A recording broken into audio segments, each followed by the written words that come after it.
Hi guys, welcome back to SUSU podcast. In today's episodes, we're tackling an intriguing concept that can be just as sneaky as its close cousin, procrastination. That's right, we're diving into the world of precrastination. Now, many of us entrepreneurs are naturally goal orientated. We love checking off tasks from our lists and moving quickly from one goalpost to the next. But here's the catch. We might be falling into a trap of precrastination without even realizing it. Precrastination, also known as anti-crastination in informal circles, is when we rush into tasks too quickly. It's all about prioritizing completion over strategy. We may think we're being productive, but in reality, it can lead to decreased efficiency and effectiveness. Think of a student who hurries to write a paper and submits it without actually checking for feedback, only to receive a less than stellar grade. It's that rush to finish tasks that defines precrastination. Let's take a step back in time for a moment. Did you know that John F. Kennedy, the 35th President of the United States, exhibited traits of precrastination? Known for his quick decision-making, especially during events like the Cuban Missile Crisis for the space race, Kennedy often made decisive actions even under pressure. However, it's important to note that while quick decision-making can be useful, rushing into tasks without strategic thinking can also lead to pitfalls, a common trait of precrastination. There are various reasons why somebody might procrastinate. It could be the desire to reduce cognitive load, the mental effort required to keep tasks in mind. It could stem from a need for control, an urge to appear efficient, or a fear of forgetting the actual task itself.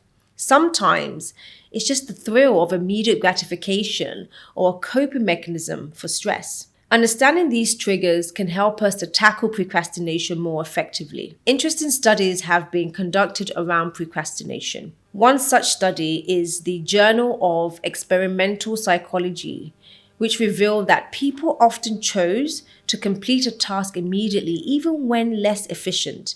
Another research published in the Journal of Personality and Social Psychology linked procrastination with higher stress levels and decreased performance.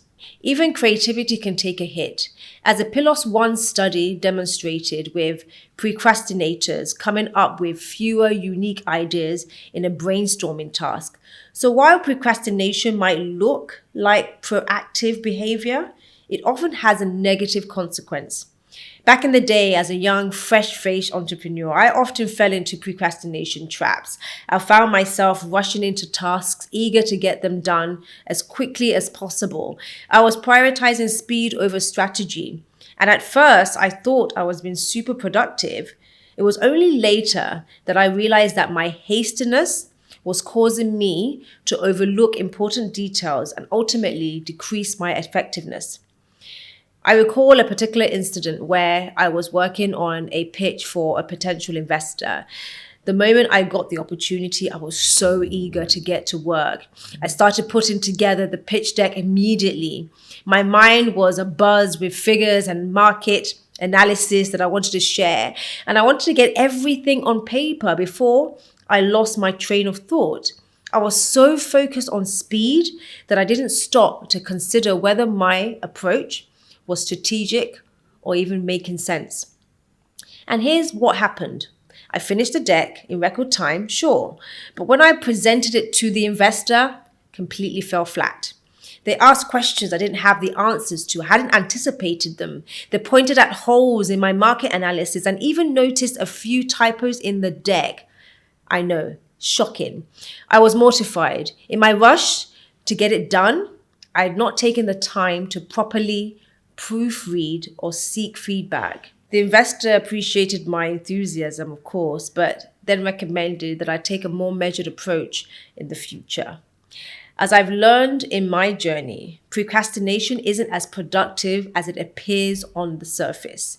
When you might feel like you're accomplishing a lot by completing tasks quickly, rushing can lead to decreased efficiency and effectiveness. You can overlook crucial details or may even make mistakes that might be avoided if a more thoughtful approach was applied. Now that we've explored what procrastination is and why it can be detrimental to your journey, let's focus on how you can actually manage it. Number one, pause and evaluate.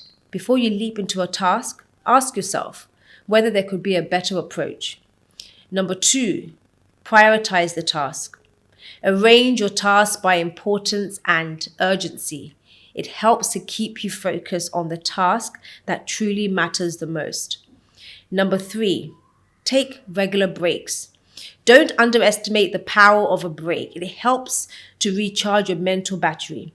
Now, me personally, I'm very bad at taking breaks because I still have that terrible habit of just wanting to always go, go, go because I'm constantly feeling like I'm losing time. Number four, practice mindfulness. Techniques like deep breathing can help you stay present and avoid rushing. Even in setting up for this podcast today, there are moments when I'm rushing and I have to be reminded to breathe. Number five, set realistic goals. Break down big tasks into smaller ones. It's easier to manage and less daunting. Number six, seek feedback. Always be open to input. It helps identify blind spots where you might be rushing unnecessarily. I tend to have blind spots when I've been looking at something for a very, very long time. And at that point, I've looked at it so much that I can't even see the mistakes anymore, or I can't even see areas where I could possibly improve. So giving it to somebody who's seen it from a fresh perspective, a fresh eye, it helps a great deal. But just make sure you choose somebody that you trust. Embrace imperfections. Remember, mistakes are a part of the process. It's better to learn from them than to rush for any elusive perfection.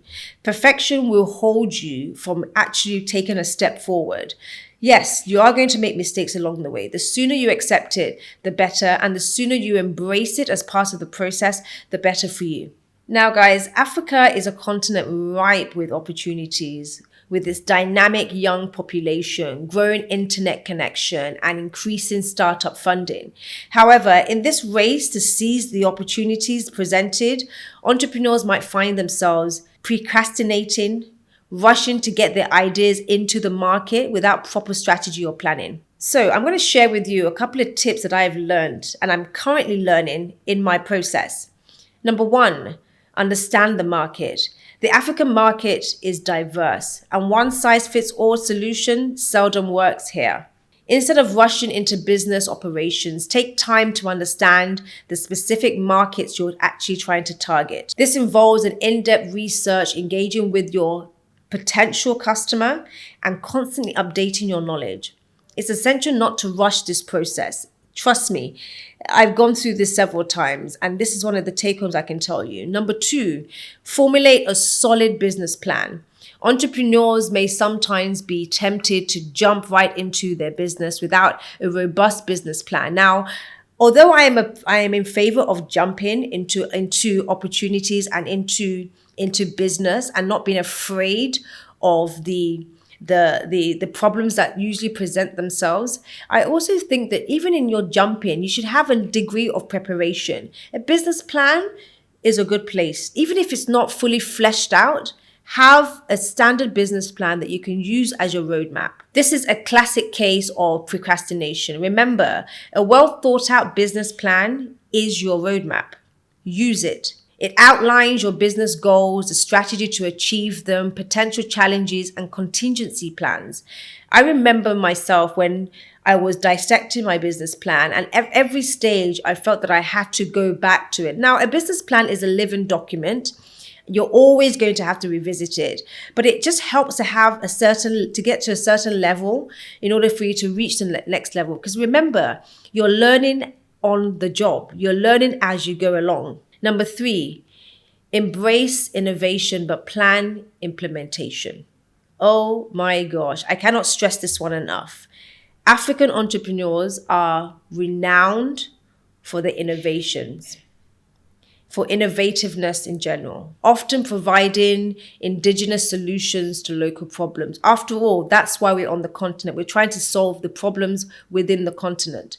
However, the enthusiasm to bring these solutions to life quickly can lead to procrastination. Sometimes we have to learn to slow down and understand that the fastest way to achieve something is by going slowly. Before implementation, evaluate the feasibility potential risks, resources required, and the readiness of the market for your solution. I learned this the hard way. I am still learning this. This environment sometimes doesn't always allow you to take all the time in the world, but the little time that you do have, please take it. Don't feel the pressure to jump on every aspect without first trying to figure out how you're going to implement. After all, Africa is full of great ideas, but implementation is one of our biggest problems till date. Number 4, seek mentorship. I've talked about this in every single point of tips that I give you guys. Seeking mentorship will probably save you a lot of time, a lot of resource, and a lot of headaches. Having a mentor or being part of an entrepreneur network can provide invaluable insight that can save you from making hasty decisions and very expensive mistakes. Mentors can provide you with advice based on their own experiences, helping you to avoid pitfalls associated with procrastination. Number 5, consider collaborations and partnerships. This is the future of African businesses. Sometimes the rush to bring a product or a service to the market can make entrepreneurs overlook the power of partnerships. This has been a bottleneck for Africa generally across board. We don't explore partnerships enough. And I believe that is changing. So early stage entrepreneurs, please, I urge you, go into any business idea you have with collaboration in mind. It will save you so much down the line.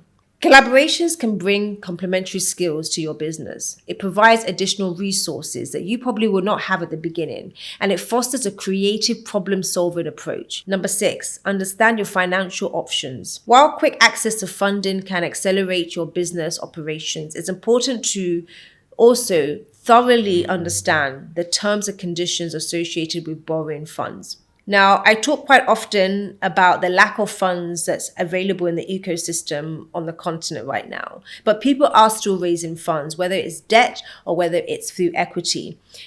You really do need to take your time with this and understand what type of funds it is that you're looking for. Very early in my stay, I was using a lot of my naturally gained resources to kind of plow back into the business in order to keep the business going. It took me a very long time before I got to the point where I realized that I could actually go out and look for resources to basically run my business.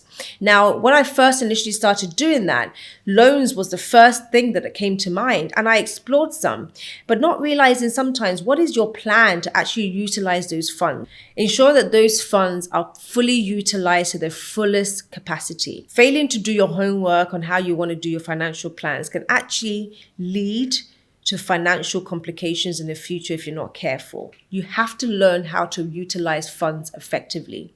Number 7, prioritize your personal well-being. I've heard so many stories of entrepreneurs who have gone so deep into their business that they have compromised on their health.